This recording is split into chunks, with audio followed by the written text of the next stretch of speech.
Hey everybody, welcome to a special edition of Cleaning and Cocktails. You guys know the deal. I bring on people from the cleaning industry, whether they're tech founders, cleaning business owners, manufacturers, suppliers. My goal and my mission is to bring people to give value back to the industry that I love, the cleaning industry. Today I got a special guest.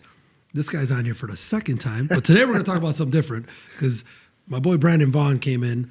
He's just co-founder, CEO of HireBus. You guys know him from Conquer Now, Wise Coatings. I mean, the list goes on.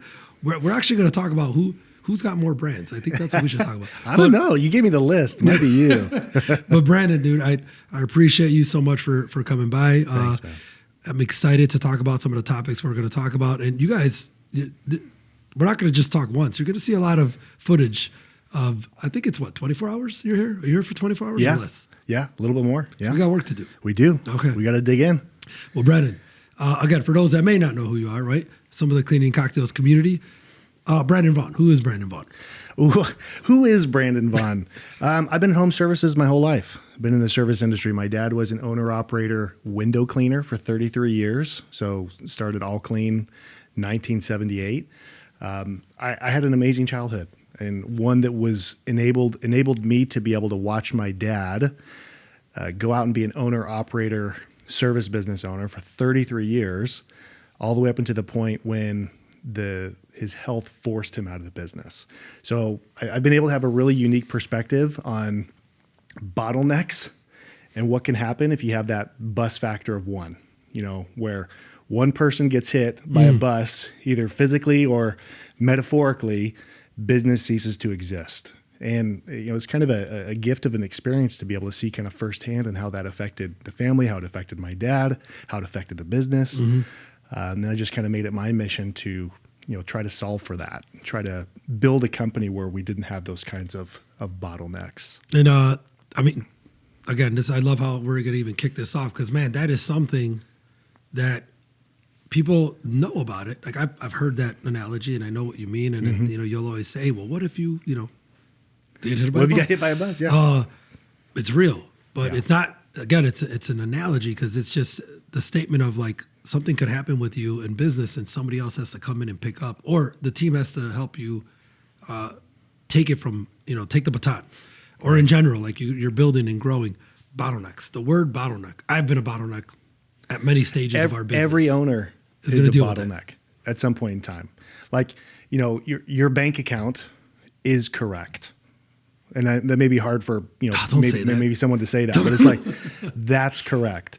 Yeah. Your business is perfectly systemized, perfectly calibrated, perfectly tuned to deliver the result that you have right now in your company.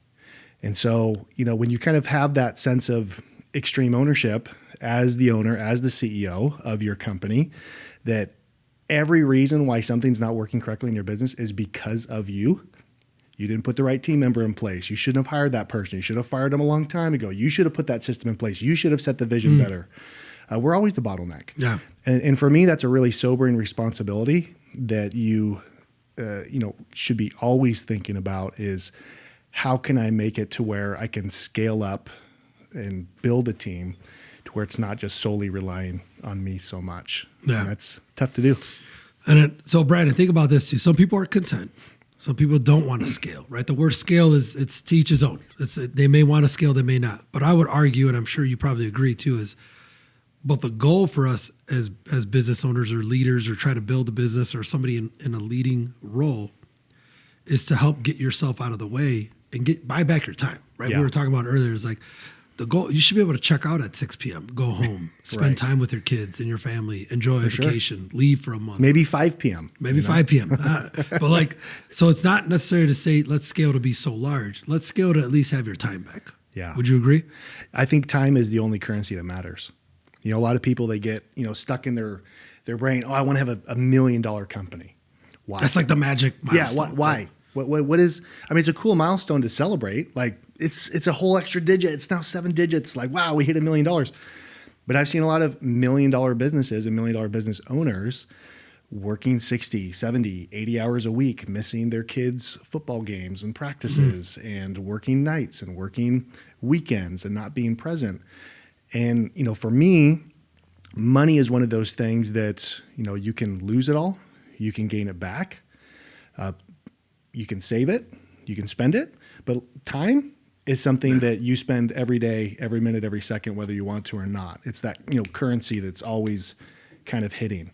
And I think if more business owners, and this was a lesson that I had to learn the hard way, if more business owners recognize the value that time is actually the most important currency that we can earn back from our business, they'd probably build it differently. Yeah. They would do less things in a DIY fashion where it's like, well, you know what? I can save some money because I can work the weekend. I can work the evening. I can sacrifice. I was there. I said the same thing. We all are. We all fall into that trap. DIY is meant for home projects. And I think that's one of the hardest traps to kind of escape, because, that DIY mentality oftentimes is inextricably tied to the entrepreneur, because an entrepreneur one day says, well, I could do it better myself.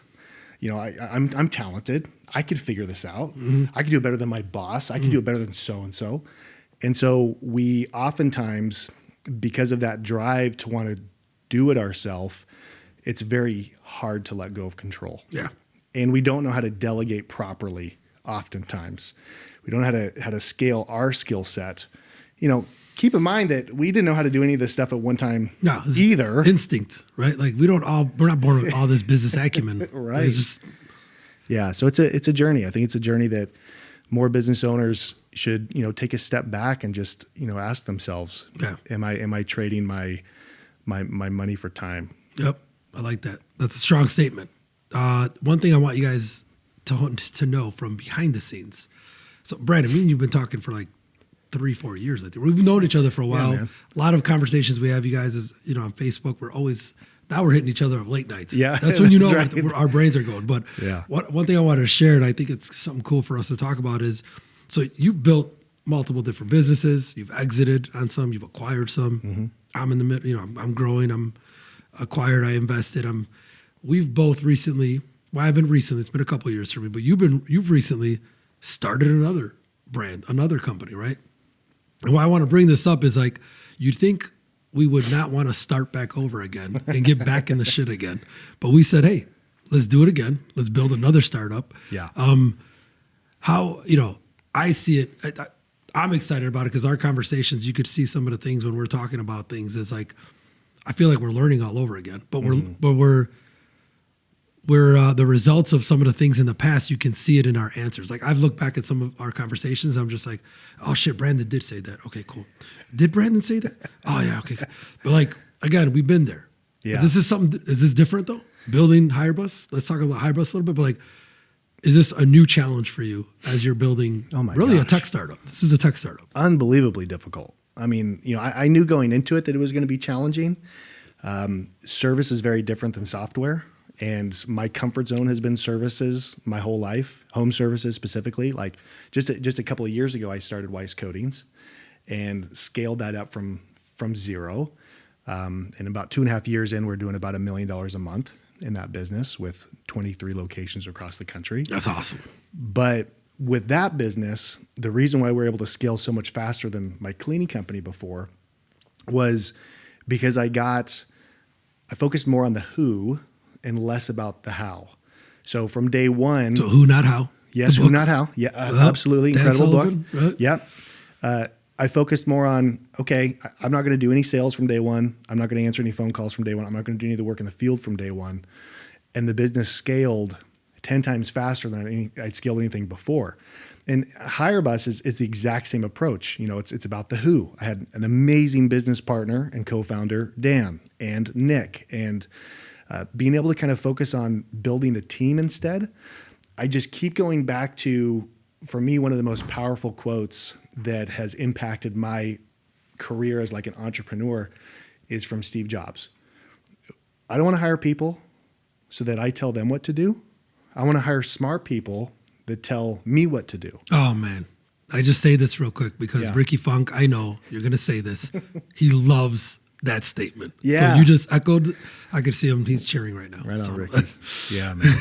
Yeah, it's very, very powerful for me because I'm such a doer. I love to research. I love to figure things out. I like to put my creative brain to work and come up with solutions. But the reality is you don't know what you don't know.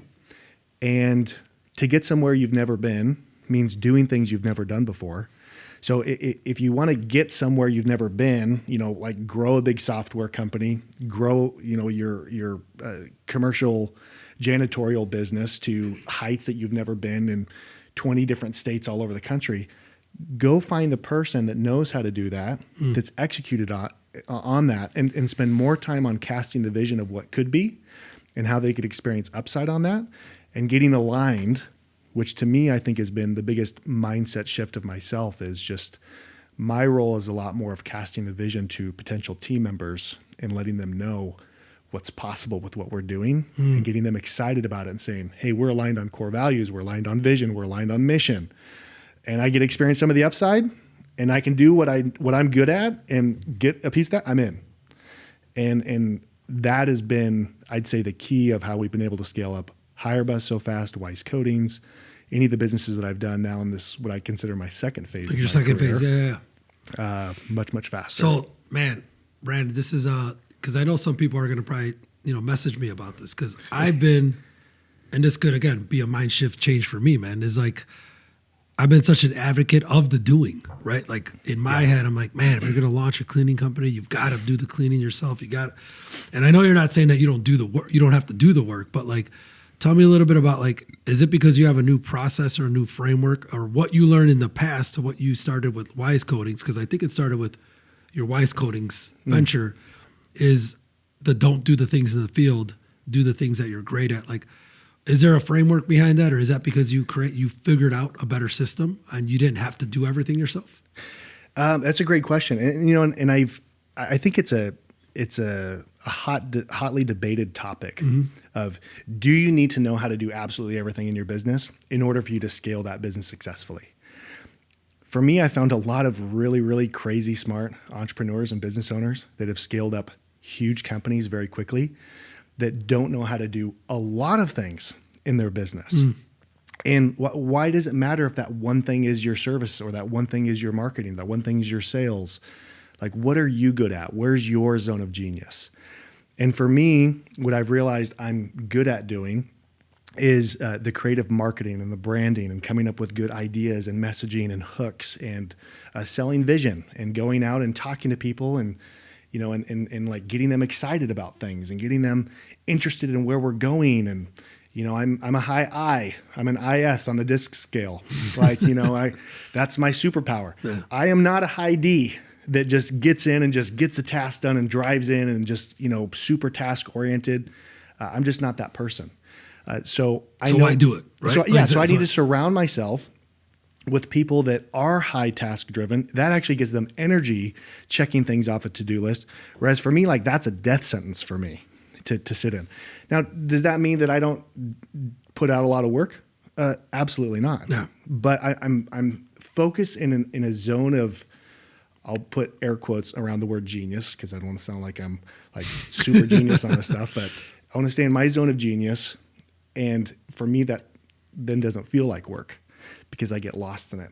I get in that flow state of just like enjoying it so much. And it's where I can make the biggest impact to the business, is working in that area that maybe no one else in my company can do. So that's where I'm going to stay. And then I'm going to fill in all the other areas that I'm very weak in, which there's a lot of areas that I'm very weak in as well.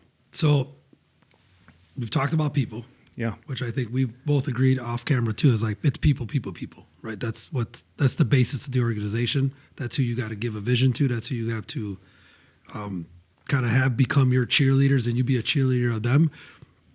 Let's talk about the first S of two S's that I wanted to talk about. Sales. Sales. Yeah. Cause dude, again, I know the other one is staffing, which is a part of people. Like, you got to build up your staff, but I believe, it starts with sales, man. Like, you can't hire great people if you don't have sales, right? Yeah. So like, how have you built some of these sales organizations? Or, I know one word can't answer it, or one sentence, but like, what's your approach to building sales organizations? Well, my first approach is get the right people in your sales teams. There's a lot of different ways that you can pay and compensate your salespeople. And one of the things that we do is we actually have a benchmark in HireBus for a salesperson. And there's 5 behaviors that are kind of key to a really good driving outside salesperson. The 5 benchmarks is the first one is high proactivity. So they're good self-starters. They'll go out and get things done. Second one is high aggression. They're tenacious. They don't take no for an answer. They get after it. The third one is actually low self-control, which is kind of an interesting benchmark. Funny. Yeah. You know, they're spending money maybe as fast as they make it. You know, maybe they're a little bit more impulsive than your average person. And then the fourth one is high creativity. So they come up with creative solutions on how to get in front of prospects. And the last one is high criticality, which is a desire to be critical of people and things.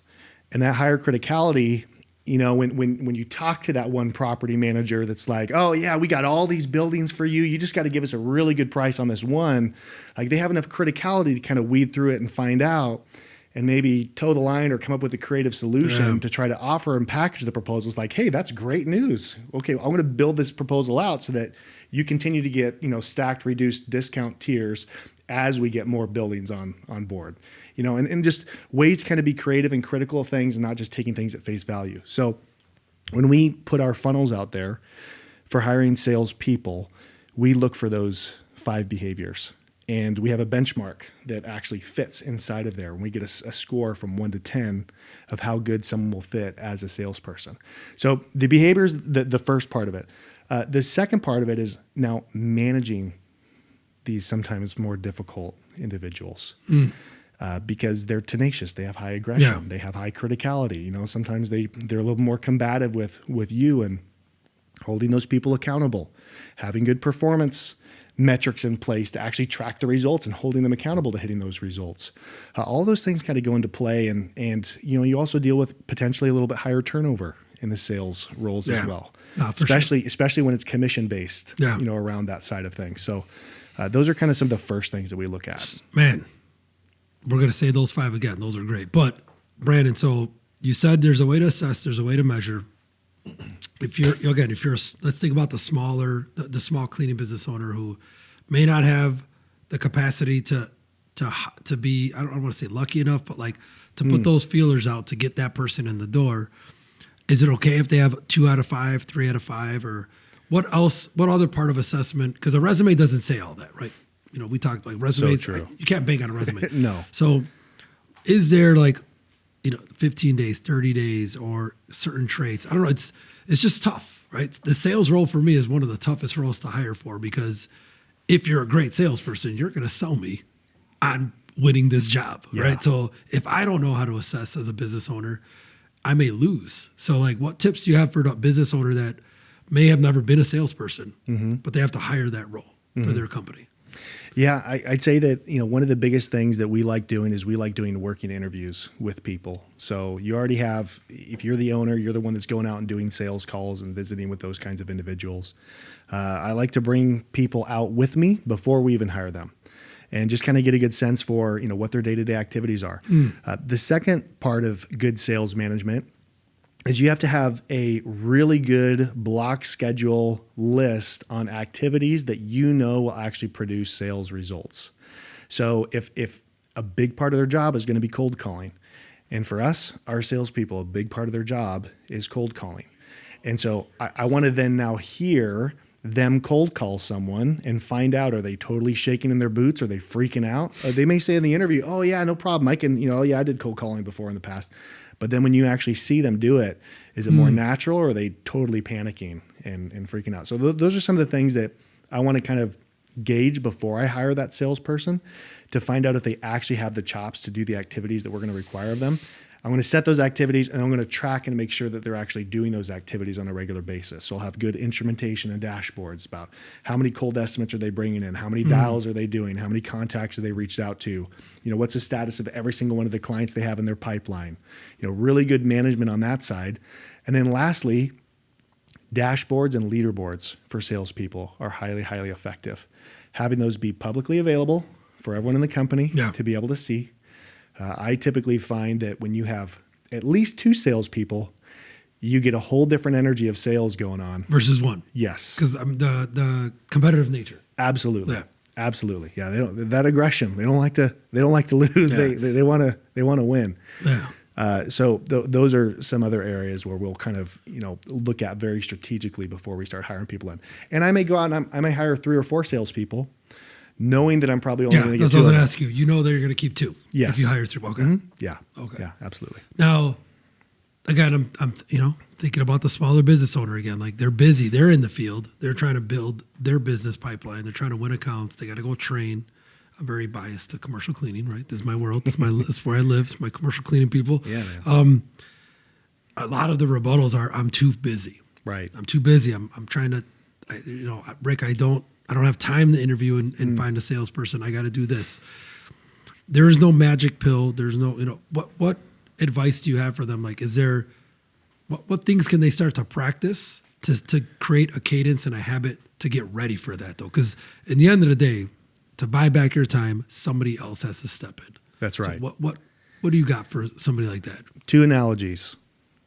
Whenever I hear someone say that they don't have enough time to do something in their business, I say it's kind of like someone who complains that they never have time to weed their garden because they're too busy replacing all their dying dead plants inside of their garden. I don't have time to pull out all these weeds because I'm too busy replanting and all of these like plants that keep dying in my garden. Like it's absurd. They're dying because you're not taking a step back.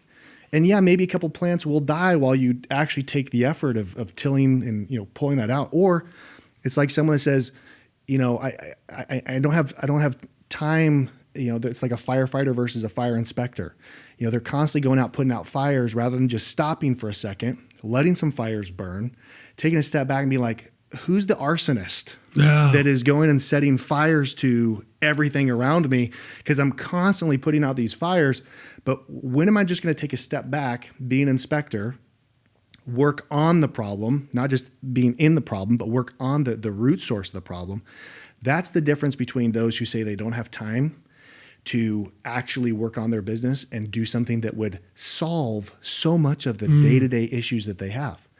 So for really, a big part of it is it's prioritization. Now, if I have a small business owner that, they hate doing sales, maybe it's best to hire that salesperson and they're the ones that are now taking care of operations and admin in the back office, or vice versa. Yeah. Maybe they crush it at sales. Like you're a phenomenal salesperson. You can go out and you look at all the jobs and contracts that you closed when you were out doing that part. Like for you, getting out of the field was a game changer because then you could just go out and focus on selling, 6-figure, 7-figure contracts all the time. Yeah. So wherever a business owner, where their zone of genius is and where they say, this is where I can provide the most amount of value to the business, let's work on that. I love that. And let's let all this stuff get delegated out to good professionals. Dude, zone of genius.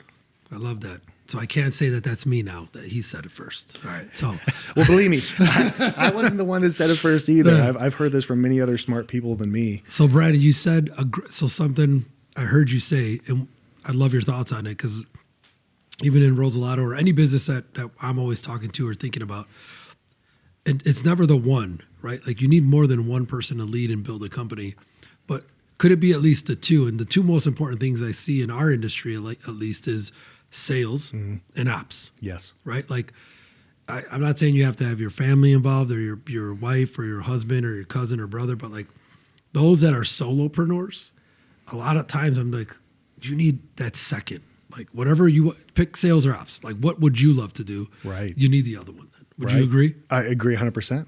Yeah. Yeah. What I tell people is, growing a service business is like a teeter-totter. Yeah. One side you have your sales and your marketing efforts. And other things fall under there. Yeah. Yep. The other side is your capacity to be able to fulfill it. Your people, your vehicles, your supplies, your systems and processes, right? So like as those things kind of balance with one another, maybe you're really heavy on sales and marketing and you don't have enough capacity to be able to service all the clients that you're selling. Okay, well, now we need to focus on ops, or vice versa. Yeah. You don't have enough work to keep everyone busy and people are only working, 15, 20 hours a week because there's not enough work on their schedule. Maybe they're quitting. So it's that balance there. I think it's the exact same thing. Okay. Yeah. Have those people that own those departments. So as we wrap up, because I want to keep these short, quick, and gems. This guy's dropping gems right now, guys. So one more thing I wanted to talk about. It has a little bit to do with HireBus, I think, right? And I just love what you guys are doing with that, because it's what I look at it from the outside looking in, Brandon, is and I say this with my teams all the time, is like, man, I've never been a CMO, right? I've never been a CFO. I don't know marketing, right? People may think I know marketing. I know like a form of marketing. I don't know all the marketing. And I always have that imposter syndrome of like, how can I measure success of a role if I've never been the leader in that role before? I don't know what it takes to, like, everybody throws the word KPIs. Well, who the hell is measuring those KPIs, right? Like, what kind of assessments or how does software or a test or an assessment help those that aren't professionals or subject matter experts in roles that they are going to need to hire at some point? Yeah, wow, that's a great question. There's something that's really cool called the 4 stages of competency, and I'm not going to go into a lot of detail because I want this to be a quick answer to the question. But search it up, check it out. Where you are as kind of a CEO and leader, you have to have a multi-discipline mindset. You have to understand at least enough to where you can't be ripped off by a marketing agency or by a salesperson that tells you your prices are too low when in fact, no, you just are bad at sales. So you have to be multi-disciplined in those areas. But this is where data comes in. Data, dashboards, KPIs, key performance indicators, the numbers, they don't lie. Growing a business, math is the path. And there's no softer pillow on the planet than a good budget sheet with good instrumentation, good dashboards, because it just doesn't lie and everything's a percentage. So, then you don't have to rely as much on, man, is someone doing a good job? Are they not doing a good job? I don't know enough about this area. It's like, all you have to do is just know a couple numbers, a couple things to kind of keep track of. And this is really where good coaching comes into play, and reaching out, listening to your podcasts were amazing, by the way. Very happy to be here. Just surround yourself with people that understand the industry a little bit more and get involved. Mastermind, kind of co-share. And technology is, oh my gosh, it's changing the entire dynamic, leveling the playing field where there's not as much talent that's required because things like Route make things so easy. Things like HireBus make hiring so easy. We just don't have to worry about it anymore. So it takes a lot of that pressure off to be good at everything. Man, so I love hearing, like, you just hit on multiple sides, right? Because what do we joke? We were not joking about it, but we were talking about it, guys. Is like, software doesn't solve everything. Yeah. And what you just like really validated, right? For me, is there's a human component to it. There is technology to it. You got to embrace technology, but there's also continuous learning, coaching. Right? Get coached. Understand that realm. Just know a little bit about everything. But then use technology to enhance it. Yeah. And then continuously getting coached. You're always on your A game, right? So it's like a muscle, right? Learning how to run a business is a muscle that you have to continuously work out. So again, it's not one size fits all, but those are 3 major things. I think the takeaway is just continuously learning, embrace technology, and you as a business owner and a mindset have to continue to know that there is a human component. Yeah, it's a who, baby. Who, not how. Who, not how. Get those people on your team. Shout out to Strategic Coach. I don't know if you've done Strategic Coach, but that's where I learned about who, not how. Yeah. All right. Well, Brandon, one of like 8 episodes that we're going to Thank you. Appreciate it. Woo. Had a great time, brother. All right, man. Thank you. Salute.